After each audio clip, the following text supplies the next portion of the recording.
თანამედროვე მეცნიერება თვლის, პირველმა ცივილიზაციებმა ფორმირება ხორბლის გარშემო დაიწყეს. ხორბალი ევოლუციური პროცესების მთავარი და უპირობო მოთამაშეა. ფაქტია, რომ კაცობრიობის პროგრესს ხორბლის მოშინაურებამ დაუდო საფუძველი. საქართველოს მიწათმოქმედების უძველესი ადგილია. მოშინაურებული ხორბლის ერთ-ერთი პირველი კერა.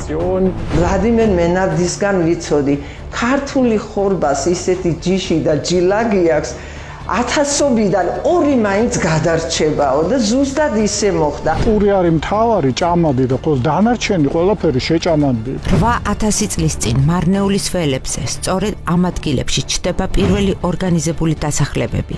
ნასახლარების საცავებში ხორბლის რამდენიმე სახეობა აღმოჩენილი, მათ შორის რბილი ხორბალი, რომელიც პურისთვის იყო განკუთვნილი. ცივილიზაციის ისტორიაში პირველად აქ დაწურავენ ღვინოს და აქვე გამოაცხობენ პურს.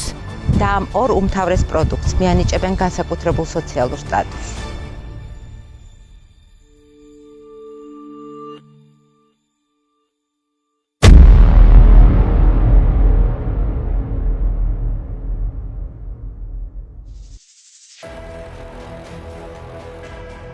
ამ ხორბლის მარცვლების ასაკი 8000 წელია. ჩვენს წინაპრებს არც ლაბორატორიები ჰქონიათ, არც მიკროსკოპები, არც ქიმიური პროცესების დინამიკისთვის თვალის მიდევნების შესაძლებლობა. მიუხედავად ამისა, მოახერხეს ხორბლის მოშინაურება, სელექციური პროცესების მართვა, ჯიშების კლასიფიკაცია. რადგან კვნამდე მიდის ქართველი მეცნიერი, როდესაც ის 8000 წლის წინანდელ ხორბლის მარცვლებს მიკროსკოპულად იკვლევს. პირველი ხორბალი, რომელიც ნაპოვნი არის და უკვე რბილი ხორბალს მიეკუთვნება მორფოლოგიური ნიშნების მიხედვით, იგი თარიღდება მე-6000 წლეულით. ჩვენ ზუსტად უშუალოდ ხორბალი დავათარიღეთ რადიოკარბონული მეთოდით და მივიღეთ მე-6000 წლეული. ანუ ეს არის 8000 წლის კულტურული 42 ქრომოსომიანი შიშველ მარცვლიანი ხორბალი. რაც საშუალებას გვაძლევს, რომ ვივარაუდოთ, რომ საქართველოს არის მიწათმოქმედების სამშობლო და ხორბლის წარმოშობის ერთ-ერთი დამოუკიდებელი კერა. 8000 წლის წინ მარნეულის ველებზე კაცობრიობის ისტორიაში ერთ-ერთი პირველი ფერმერი ჩნდება. ის უკვე აღარაა მომთაბარე და შემგროვებელი. ფერმერი ორგანიზებული ცხოვრების მიმდევარია. მას სტაბილური გარემო და გარანტირებული შედეგი სჭირდება. ხდება 1, 2 და 3 ჯგუფისგან შემდგარი სოფლები. და ესე ჯგუფები არის ცნობილი სწორედ მარნეულის ველზე, პოლნისის რაიონში. ეს ნეოლითური ნამოსახლარია. ესეც 8000 წლისაა და მარნეულის ველზე, მაშავერას გორაზე დგას. აქ ახლა არქეოლოგიური ექსპედიცია მუშაობს. ჩვენს თვალწინ ცოცხლდება 8000 წლის წინანდელი სოფელი. ყველა შენობა მრგვალი, წრიული ფორმისაა. ეს ფორმები უძველესი ცივილიზაციისთვისაა დამახასიათებელი. რა დანიშნულება აქვს ამ წრიულ შენობებს? ყველა ნაგებობას აქვს თავისი დანიშნულება, ზოგიერთი არის სახელოსნო, ზოგიერთი არის საცხოვრებელი. ამიტომ საკმაოდ მოწესრიგებულად ცხოვრობს ეს ხალხი. როგორ ახერხებს ძველი არქიტექტორი ისე დაალაგოს აგურები, რომ სიმეტრია არ დაარღვიოს და წრიულობა შეუნარჩუნოს ნაგებობას. შემაკავშირებელი ხსნარი აგურებს შორის არის ყოველთვის სხვა ფერის, რადგანაც ყველა დადებული აგური დაითვალონ, რომ მე სწორი წრე შეკრან და ამოიყვანონ. ალიზის გარდა სამშენებლო მასალად ნეოლითელი ინჟინერი ხორბლის ნამჯას ხმარობს. თავთავის ნაშთები და ხორბლის ღეროები ნაგებობების გადარჩენილ ფრაგმენტებზე აღბეჭდილი. როგორია ამ წრიული სახლების ინტერიერი, აქ ბინადარი ხალხის ჭურჭელი და ინვენტარი. რა საქმიანობას ეწევა ის სახლში? ეწეოდა ხელსაქმესაც, ამ შემთხვევაში კერამიკულ ნაწარს ქმნიდა თვითონ, თიხის ნაწარმი ხელით იყო ამოყვანილ დაყალიბებული, თიხის ჭურჭლის ძირი, იქიდან გამომდინარე, რომ ხელით მზადდებოდა, ეს ჭურჭელი იყო უსწორმასწორო და ამ უსწორმასწორო ძირს ისინი ასწორებდნენ დაწნული ჭილოფით და ერთ-ერთ ქოთანზე, თიხის ქოთანზე დაწნული ჭილოფის კვალიც მოჩანს. გამოდის, რომ 8000 წლის წინ ის ჭილობს ქსოვს, მას აქვს სელი და ამ სელის მოხმარებაც იცის. ნეოლითურ ეპოქაში და შულავერ შემოთების კულტურაში მრავლად ყავს ადამიანს მოშინაურებული მსხვილფეხა საქონელი, ცხვარი და თხა. და მათი მოშინაურება იმის საშუალებას აძლევს, რომ უკვე ტყავი, ცხოველის და მატყლი გამოიყენოს უკვე ცხრის და თხის. ამისათვის ჩვენ გვაქვს უკვე სადგისები, მახათები და ხერხკვილა იარაღი, რომელიც მატყლის დასამუშავებლად გამოიყენებოდა. ეს არის რაც განვითარებული ჩამოყალიბებული საზოგადოება, რომელიც ნაყოფიერ ადგილებს ეძებს, იქ სახლდება და აქედან ედება საფუძველს სწორედ ცივილიზაციის სათავეებს. როგორ გამოიყურება ხორბლის მწარმოებელი ხალხის სარწმუნოება, რომელ ღვთაებებს ანიჭებს პრიორიტეტს 8000 წლის წინ მარნეულის ველების მოსახლეობა. ეს კერა, ასეთი კერა წრიულ სახლებში იდგა და მის გვერდით ნაყოფიერების მინიატურული ქანდაკებები ელაგა. ეს არის ქალის მკერდის გამოსახულება, ხელაპყრობილი ადამიანის გამოსახულება თიხის ჭურჭელზე, ფალოსის გამოსახულება ირმის რქაზე, რომელიც იარაღად გამოიყენებოდა, სკულპტურები ქალის მჯდომარე პოზით წარმოდგენილი. ერთ-ერთ ნამოსახლარზე აღმოჩენილია კოვზი, მისი ასაკიც 8000 წელია. კოვზის ტარზე რაღაც ნიშნებია დატანილი. მას ცვეთის კვალიც ამჩნევია და ცეცხლის კვალიც და ძალიან საინტერესოა ის, რომ მასზე წარმოდგენილი ორნამენტის მიხედვით ჩვენ შეგვიძლია ვივარაუდოთ, რომ იმდროინდელი ადამიანი სტანდარტიზაციას და პროპორციებს უკვე ძალიან დიდ ყურადღებას აქცევდა. როგორ მართავს სამიწათმოქმედო საქმიანობა ცივილიზაციის პროცესებს, როგორია ამ ევოლუციის დინამიკა ქართლის ტერიტორიაზე.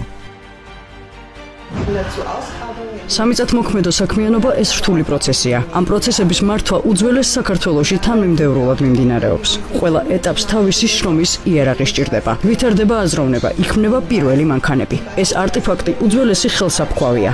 ერთ-ერთი უძველესი შრომის იერარქი ამ ტერიტორიაზე ნაპოვნი. ხელსაფქვავი შედგება ორი კომპონენტისგან, ზედა და ქვედა ქვისგან. ქვედა ქვაზე იყრებოდა ხორბალი და შემდგომ ხდებოდა მისი დაბქვა. აღნიშნულ ძეგლზე ნაპოვნი არის 4 სახეობის ხორბალი.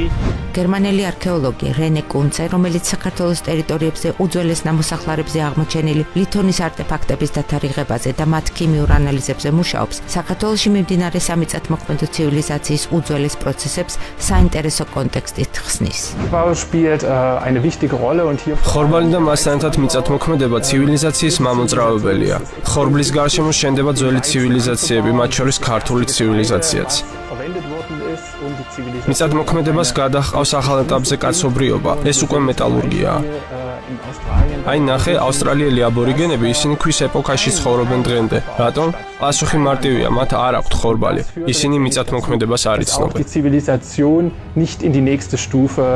ძველი ადამიანი აშინაურებს ხორბალს და მასთან ერთად შინაურდება თავადაც. პირველი ფერმერი ხორბალს მოარგებს შრომის იარაღების მთელ სისტემას, რომელიც ორივეს, ადამიანს და ხორბალს ერთნაირად სჭირდება. პრინციპში სწორედ იმ ნასოფლარებზე არის აღმოჩენილი ბევრი არტეფაქტი, რომელიც დაკავშირებულია ამ მოსავლის მოყვანასთან. ერთი არის მაგალითად ძვლის და ქვის იარაღები, კავები, ბარისებრი, წერაქვისებური იარაღები, რომლითაც მიწას ამუშავებდნენ, შემდეგ უკვე მოსავალს იღებდნენ გარკვეული იარაღებით, ეს არის ნამგალი, რომლის შედგენილი პირი შედგებოდა კაჟის ფირფიტებისგან, აღებულ მოსავალს ამუშავებდა ხელის წისქვილისგან, ხელსაფქვავებისგან იღებდა ფქვილს და აწყობდა პურს. ამ ნამგლის ასაკიც 8000 წელია. ეს საზოგადოება უკვე ინფორმირებულია, რომ ხორბლის მარცვალი დიდი ხნის მანძილზე ინარჩუნებს სიცოცხლის უნარიანობას. ამიტომ საკრალურ მნიშვნელობას ანიჭებს ხორბალსაც და მისგან მიღებულ მთავარ პროდუქტს, პურს. შესაძლებელია აქედან მოხდა მიგრაცია ამ სახეობების, შესაძლებელია ხორბალს ჰქონდა პოლიფილეტური წარმოშობა და რამოდენიმე ადგილას დამოუკიდებლად წარმოიშვა. საქართველოს ლანდშაფტები ბუნებრივი ევოლუციური კანიონებია ხორბლის მოშინაურება მოყვანასთან დაკავშირებული. იცვლება კლიმატური ზონები და ხორბალი სხვადასხვა გემოვნებით და იმუნიტეტით ივსება. ეს ბუნებრივი ლაბორატორიებია, რომელმაც ხორბლის სახეობების გენეტიკური ფონდი განსაზღვრა.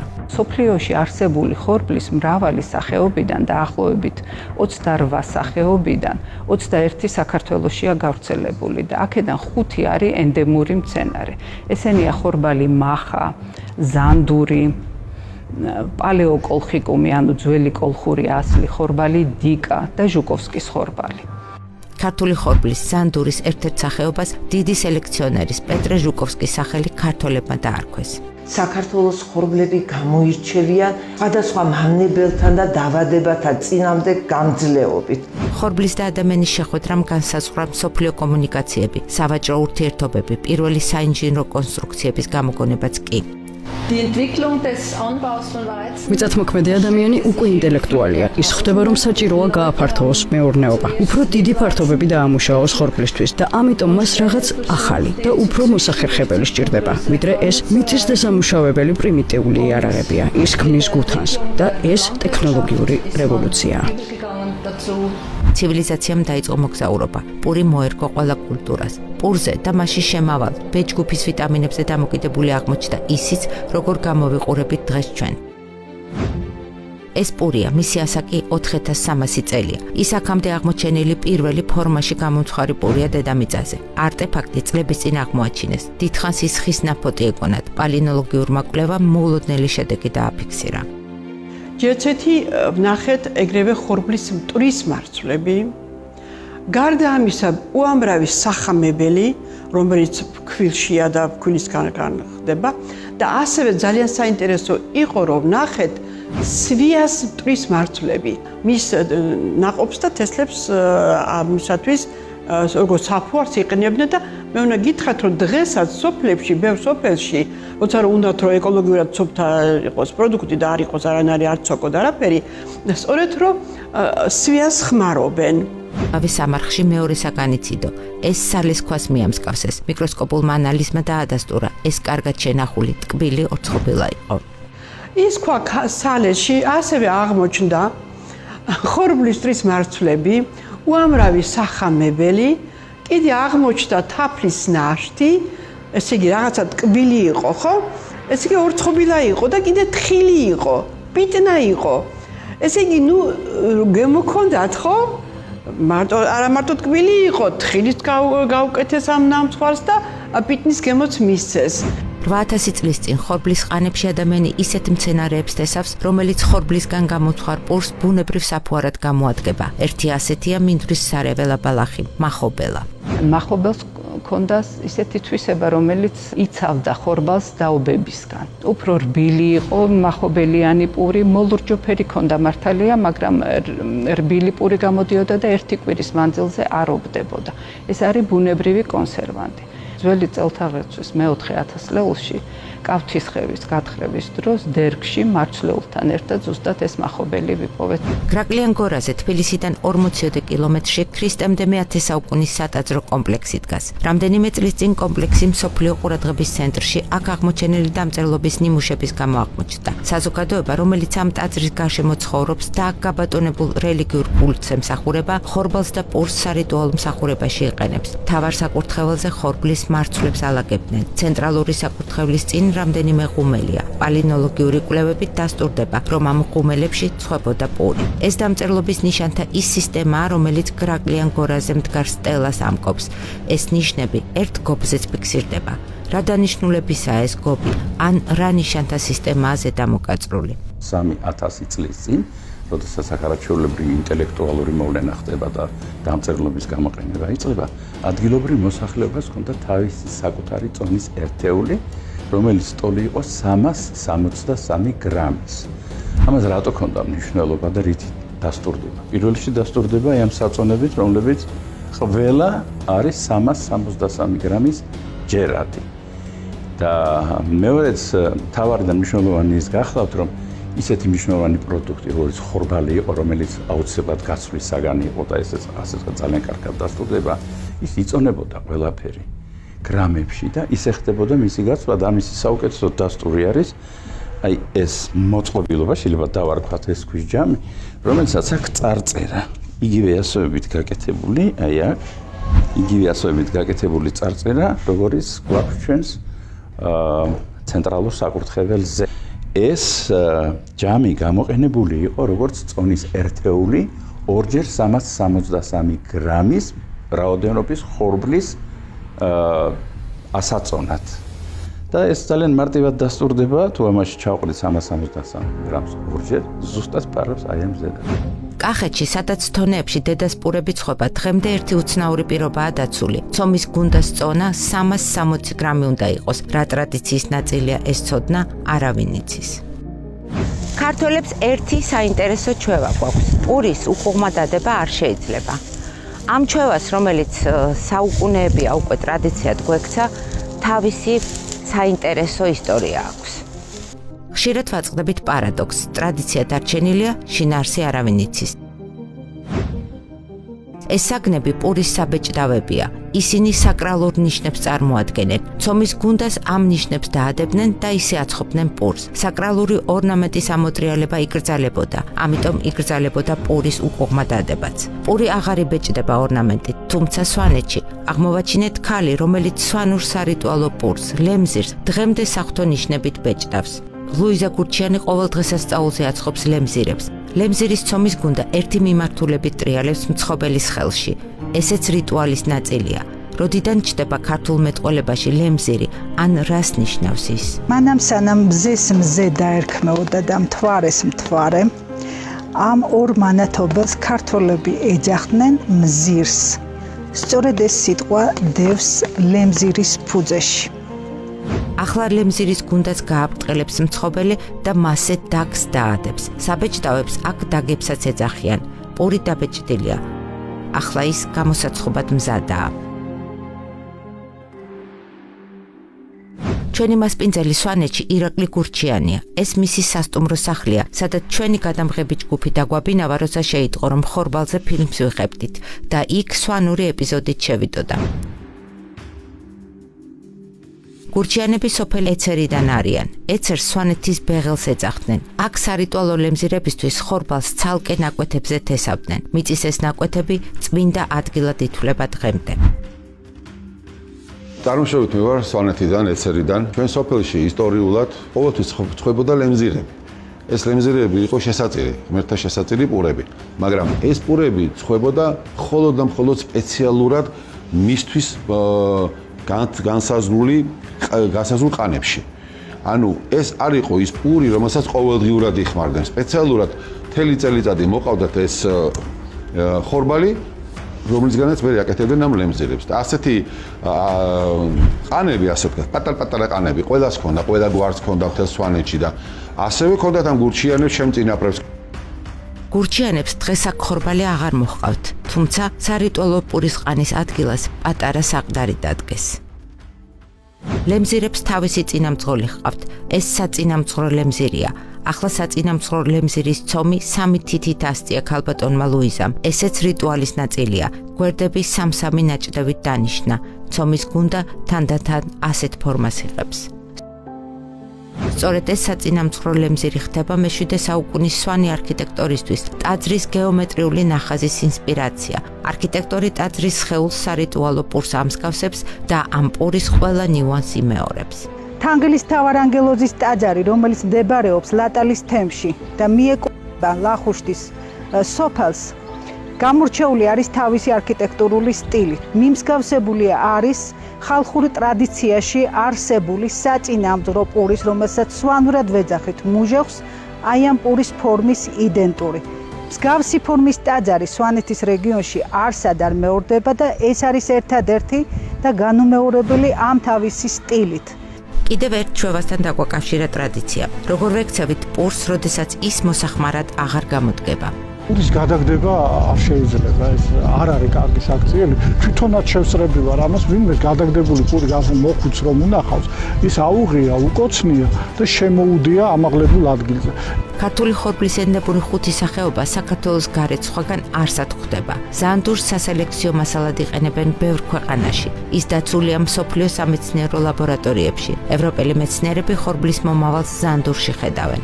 ჩელტა ზანდური გამოირჩევა კომპლექსური იმუნიტეტით სხვადასხვა დაავადებების მიმართ. ამ მხრივ მას ბადალი არ აქვს. განსაკუთრებით გამოირჩევა ჩელტა ზანდური ცილების მაღალი შემცველობით და ცილაში ლიზინის მაღალი შემცველობით.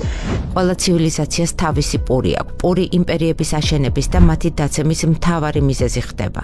ხორბლის სტრატეგიული მნიშვნელობა იმდენად იზრდება, რომ ხორბლის ყველა პროდუქტი სახელმწიფოს მიერ განსაკუთრებულად კონტროლდება. ევროპის და აზიის დიდ ქალაქებში პურის სახლები და მოედნები შენდება. ხორბლის და პურის გაყიდვა მხოლოდ ამ ადგილებში ხდება შესაძლებელი. სხვაგან ამ პროდუქტებით ვაჭრობა აიკრძალა. ევროპის და აზიის დიდი ქალაქების მსგავსად თბილისში ჩდება პურის მოედანი. ოფიციალურ დოკუმენტაციაში ის 1780-იანი წლებიდან მოიხსენიება.